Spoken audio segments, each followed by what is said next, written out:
What's up, Leo? Thanks for joining me. Twig Brother here. Let us do 3-card tarot for the sign of Leo for the last week of May 2019. That's if it uploads in time for that, you never know.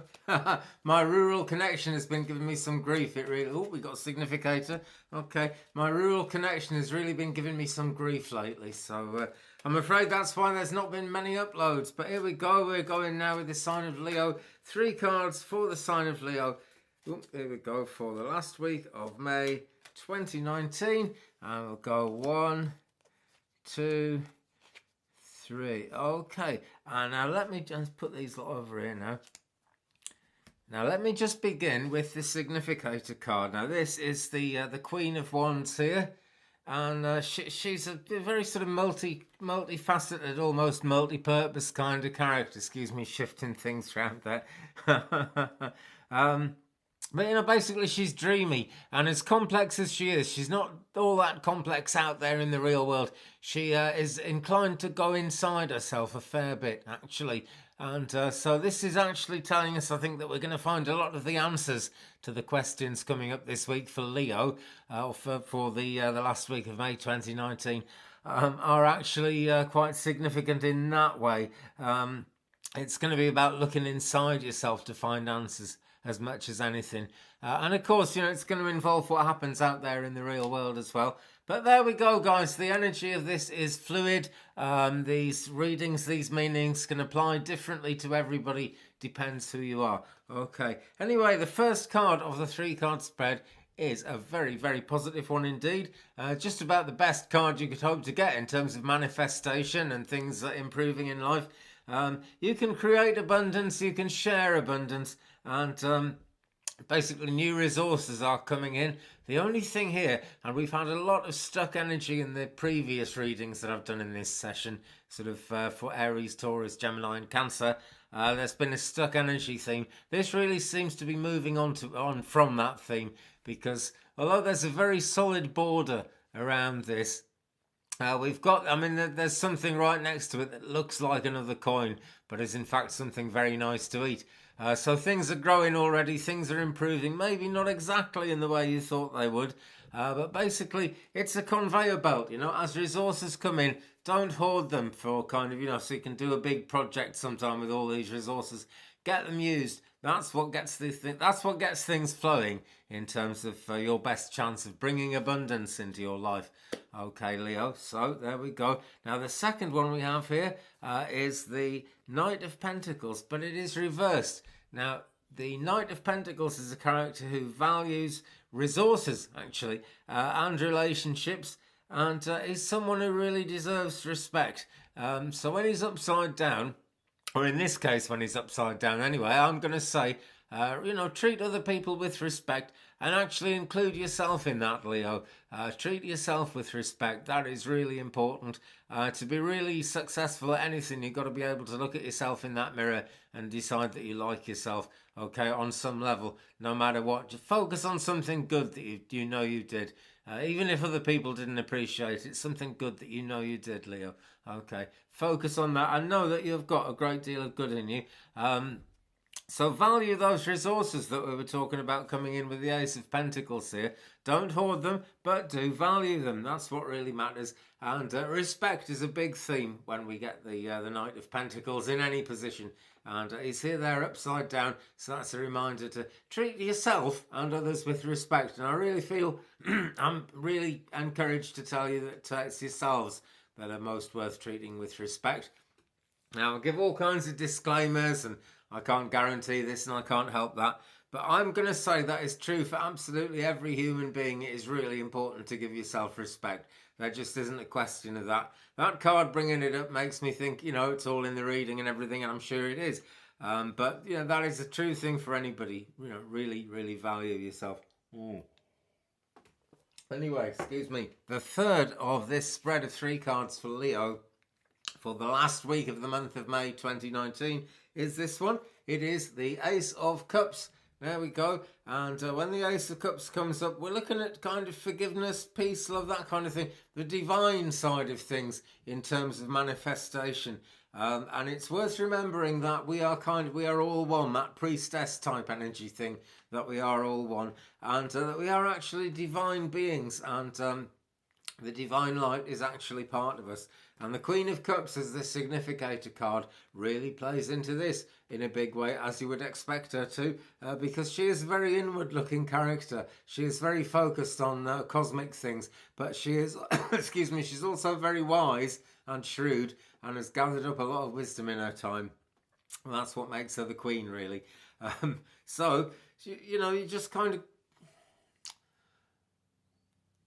it's definitely about going into yourself. I'm just trying to think of the best way to put it. It's possible just to be too sensitive, the bottom line here, really. You know, giving out, putting out what you want to get in. That's the answer to it. It's taken me a while to get there, but that's the answer to it. Put out what you want to get in. Treat others the way you'd like to be treated. I don't know if you can hear Her Majesty's Royal Air Force flying some very large aircraft past my window at the moment, and it's putting me off still. A poor workman blames his tools, so let's ring the angel bell, clear the atmosphere, and look at this again. The Ace of Cups, just vast amounts of potential. You may have to look inside yourself for it, but basically you get back in what you put out. Even if you don't give to receive, you give freely, freely you will receive. I used to go to an old church and had a sign on the door next to the collection box, and it said, "Freely have ye received, freely give." So that's the answer. If you want to freely receive, you've got to freely give as well. That's what it's all about. Now then, let's go into some more detail on these cards, which I've had to put. I'm going to have to get a bigger table. I say it just about every week, but stacking them up on this thing is not quite where it's at. Okay, 3 more cards, please, to give us some more detail, some more significance for the sign of Leo for the last week of May 2019. 3 card tarot reading. We want some more clarity. Another 3 cards, please, for some more clarity for Leo last week of May 2019. Okay, so 1, 2 and 3. Okay, I'll reach over here and put the rest away again. There we go. Hope they're happy there. Right, so the card that corresponds to the Ace of Pentacles, vast amount of potential, and actually a strong, well, it's not just potential, this is good that is starting to come in, if you let it. Okay, don't feel too responsible though, it's cosmic, it's out there, it's on its way in. And to go with this, we have got the Lovers, and they're reversed. Okay, it's number 6 though, it's a magic number, so it's very easy to unreverse, and I'm going to unreverse it now so we can have a quick look and a close look at what we're seeing here. Love is indicated here. We've got the Queen of Hearts, and we've got Alice as well, almost about to turn into a woman. That's kind of the theme of this journey through the Tarot in Wonderland deck, which is a fantastic deck, by the way. Let me see. Yeah, it's an excellent deck. It's one of it's my favourite tarot deck of the moment, and I think there's only really the Thoth that has ever impressed me more than this one. It's brilliant. Barbara Moore, Tarot in Wonderland. And it's cheap on Amazon at the moment, or it was when I bought it. It might have changed by now if they've got rid of all the spelling mistake ones, because there's a spelling mistake one in mine, but there you go. So love and fantasy are a big theme with this particular deck.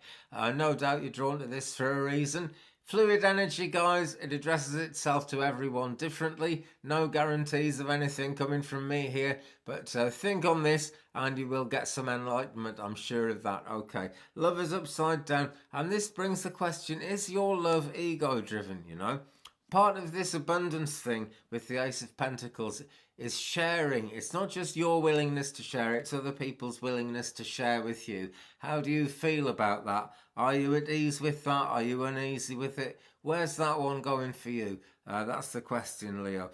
Okay, but be prepared to share and just, think, is your love ego-driven? That's the question that comes here. Okay. Now, we may also be being kind of over-romantic in other ways, because we had the Knight of Pentacles reversed there, talking about valuing resources more. And to go with that, we've got the 6 of Cups. And this has a lot to do with maybe reaching an over-romanticized view of something. Sorry. And, the past in particular. It's a card where things could go a little bit false. I'm not really suggesting falsehood here in a kind of scary, deliberate kind of way, but it's just not being entirely real with ourselves about the past and about where we are in life at the moment, Leo. Okay, if that's a concern for you at all, if you're having difficulty with this respect thing to do with the Knight of Pentacles reversed, then just kind of do something really authentic, something that's really you, something that is seminal you, okay? We all are who we are for a reason, and we live in this world as what we are for that very same reason. Best to follow it up, that's what I reckon. Number 13, the moon. No, it's not, it's number 18. The moon is the last of the extra 3 that we've drawn here, and this is to go with the Ace of Cups here. Forgiveness, yeah, that kind of thing. Peace, love, the grace to actually be able to do these things, but we have in fact got that false light thing. And I'm very simply going to say here, are things fear-driven? If things are really getting in the way of this manifestation, if things are making it kind of difficult to accept that you are actually part of the divine plan, that in fact we all are, in the old saying that God came to earth as a glass sphere and shattered and we are the fragments. If you're not at ease with that, you know, fear-driven, okay, we've got to ask ourselves, is our love ego-driven? We've also got to ask ourselves, are we being fear-driven? Those are the things that could be getting in the way at the moment. Okay, Leo. Well, at that point, I'm going to draw it to a close. Thanks ever so much for watching, guys. I'll be along soon with yet more videos. Thumbs up if you've enjoyed it, please. Don't forget to subscribe. Tap that bell for more notifications. Share me around the internet if you can. Leave me a comment. We'll share the journey. Have a good one. Peace. See you soon. Bye.